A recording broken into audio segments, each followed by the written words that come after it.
Welcome back. Now, in November last year, a Nigerian Senator Dino Melaye raised an alarm in the Senate over an alleged daily payment of 25 billion naira to one e-collection firm he called Remita as 1% of monies transferred to the government's single treasury account.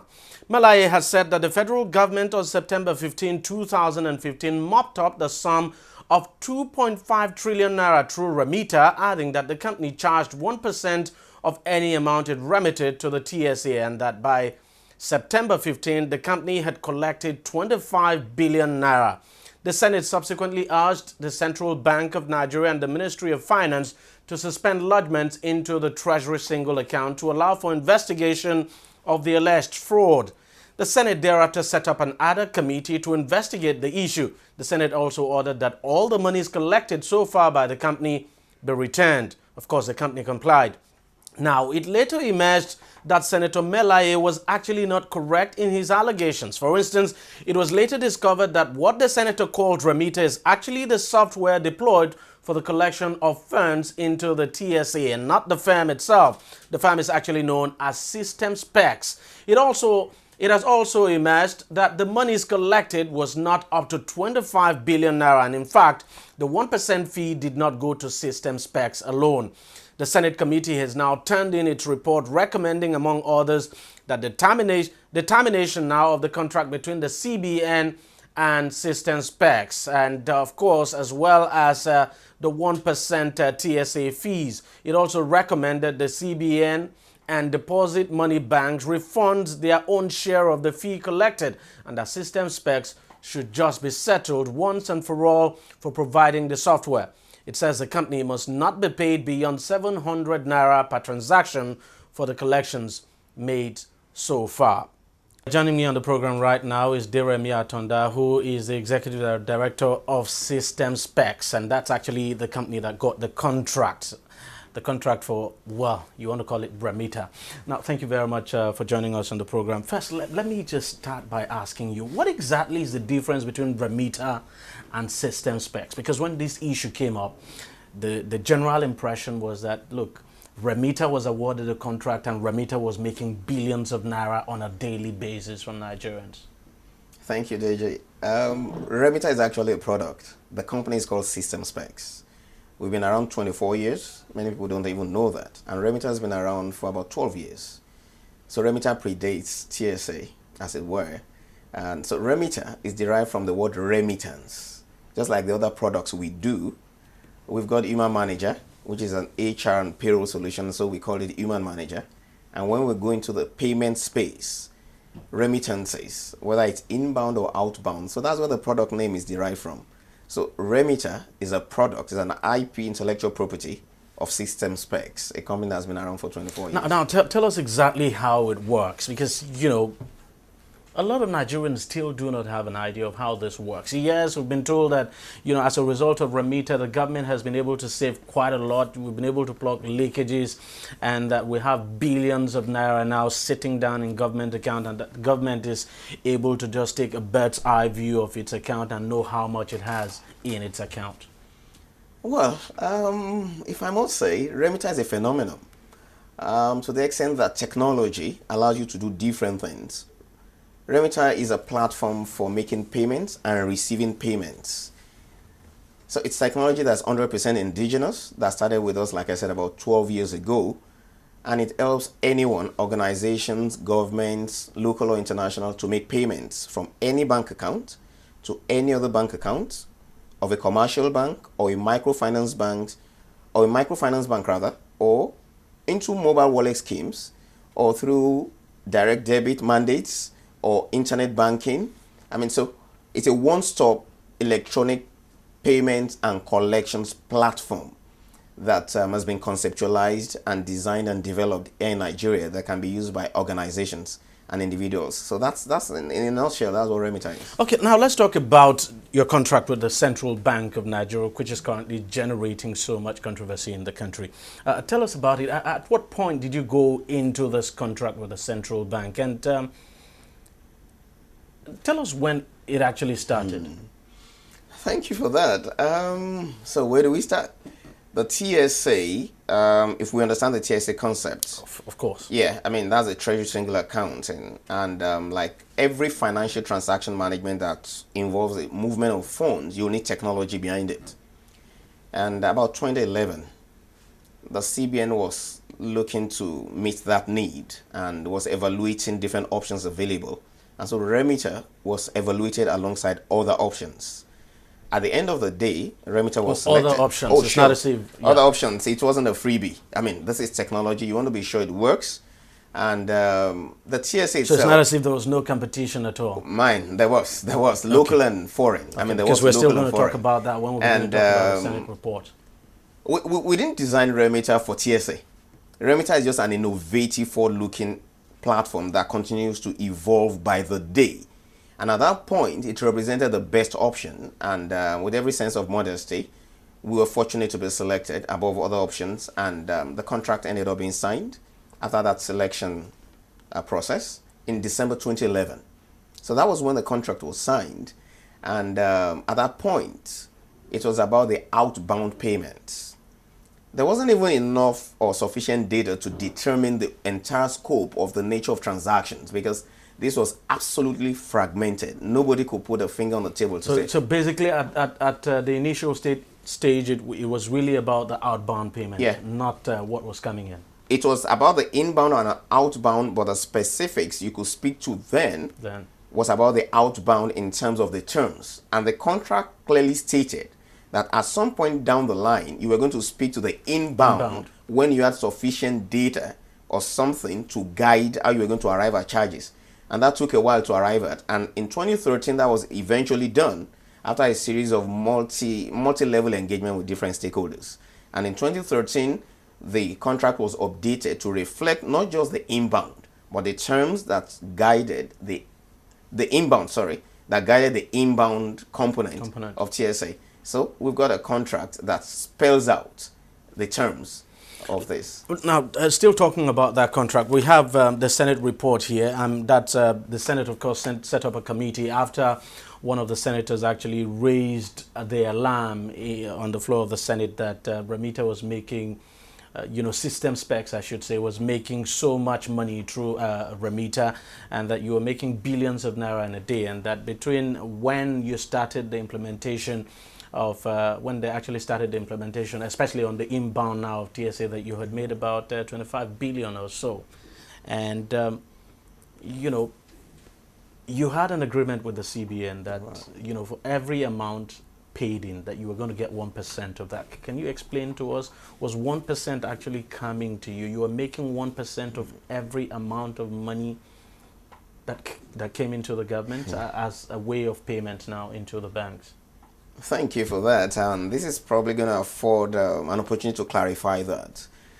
For collection schemes, generally, the rates and fees are agreed on based on the nature of such schemes, the complexity, the nature of infrastructure to be deployed, who the other members of the ecosystems will be to make it happen. And the multi-stakeholder engagement I mentioned earlier factored all of these things in before 1% was eventually agreed and signed off in a contract. The 1% really will never come to SystemSpecs. It is shared between us, all the banks, all the commercial banks, and the central bank. So those are the parties to the 1%. And it was as alarming, and still is very alarming, that it could have been conjectured that 25 billion was being made by Remita, albeit SystemSpecs, in a day. That would probably have suggested that in this economy, maybe about 25 trillion was passing through the throughput in the economy. Yeah.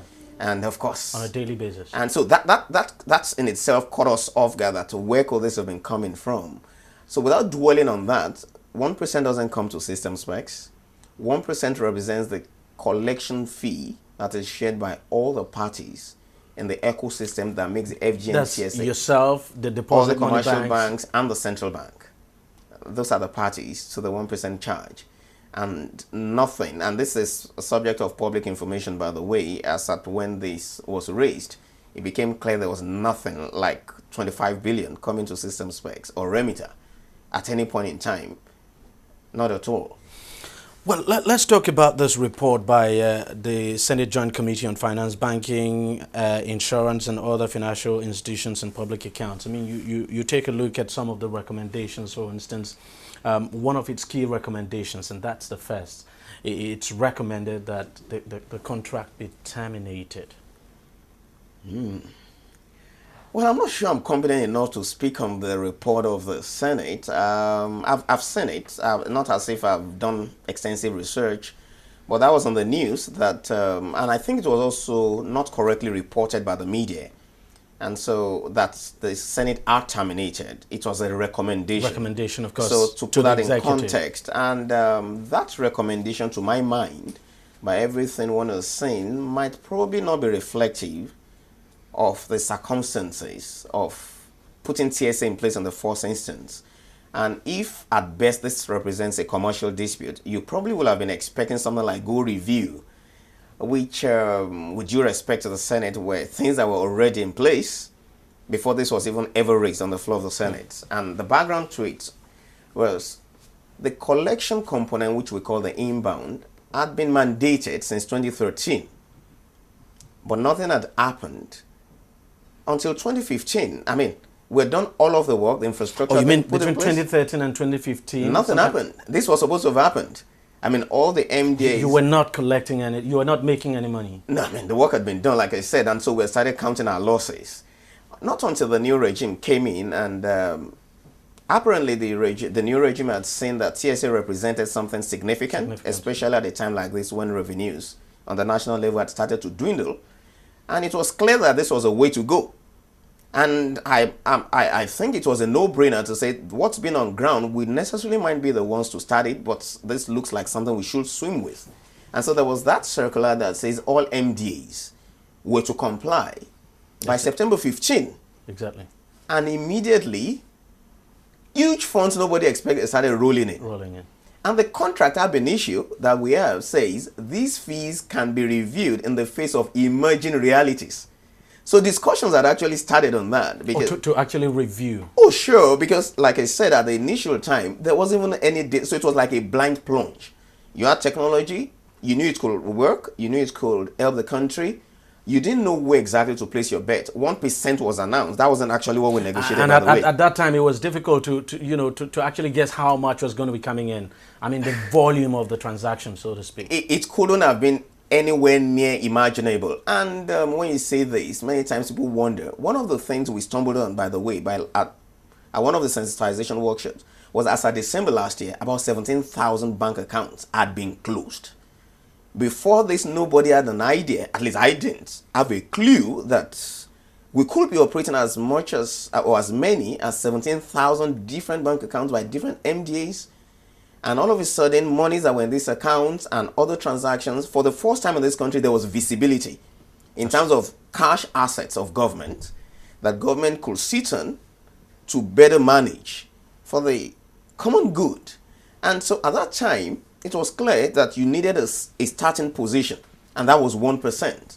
And by September 14, by the way, the deadline was going to be 15th. At one of the project review meetings, funds are suddenly coming in. Nobody had an idea this way. I mean, these funds were there. I mean, so this is going to impact on fees. And so that mechanism had started. Meetings were in progress. In fact, positions were being taken until there was this announcement that a company called Remita was making 25 billion a day, and to be honest, that threw us off balance.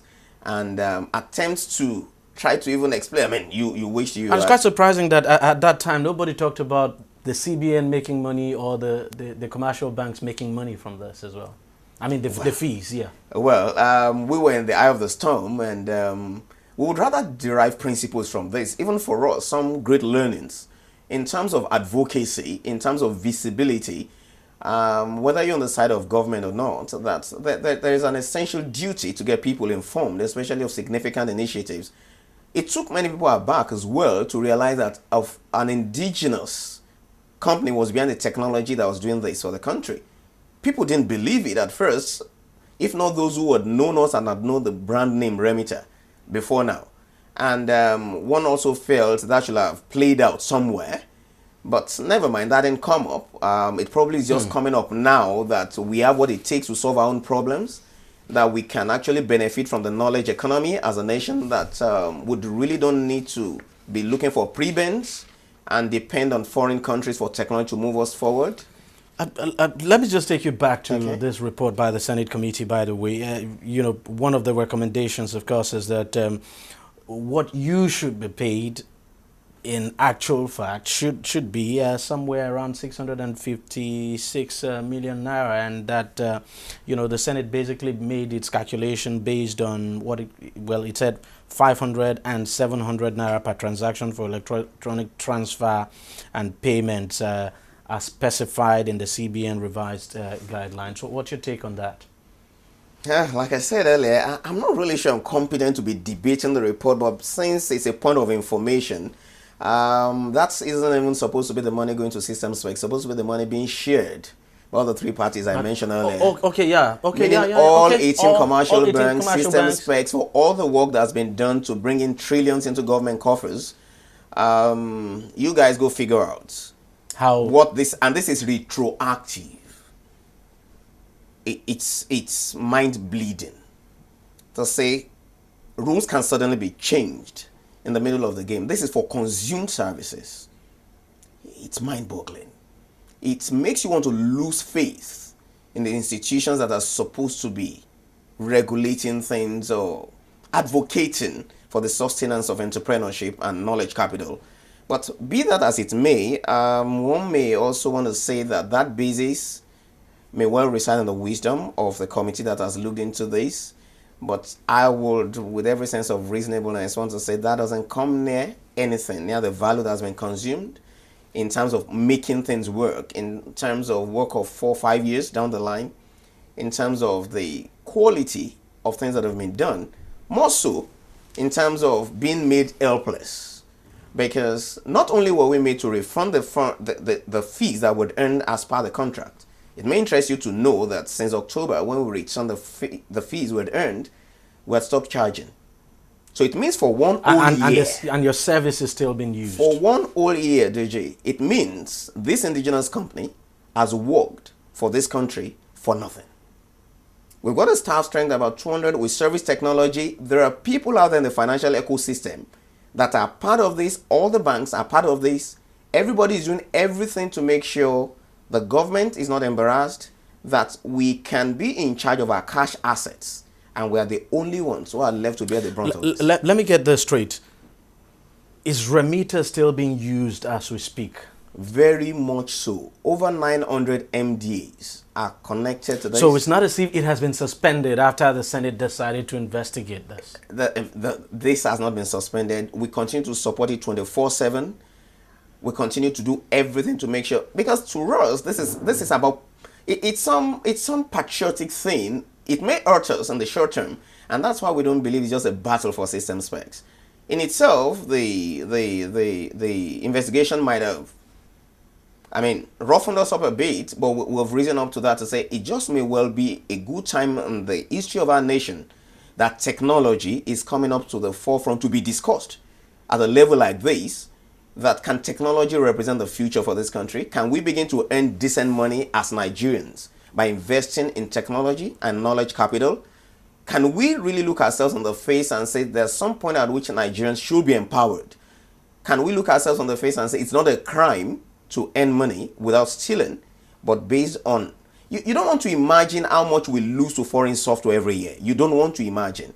This comes in nowhere close to what we're making. And yeah, we may be at the forefront, being the flagship of the Nigerian software industry, but it's something that we think has been imposed on us at this time, and we would be ready to continue to engage, to continue to stand for industry. We've had a fair share of goodwill, by the way, by those who know us, who know what we stand for. And it's amazing. People have been asking us in the first instance, why did you return the money? At that point, it was more of, do you want to take a legal position that can jeopardize national interest? It's a difficult sell because it's not an everyday thing.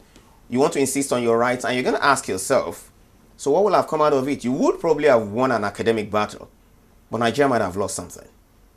And so we've stuck with it, and to say, in as much as it depends on us, TSA will not be subverted on account of what we have control over. So it may be tough, but we're very much committed to it. We're working with different stakeholders to be sure that this can be brought to some firm closure, and we're quite honestly hopeful that this will happen. Well, let's just hope this is resolved and resolved very quickly. But quite surprising that you continue to render this service. Well, I don't know whether to use the words now for free, but we just wait and see how it all unfolds. We hope it won't be a long wait. I mean, it's beginning to tell, like I said, it's been a whole year.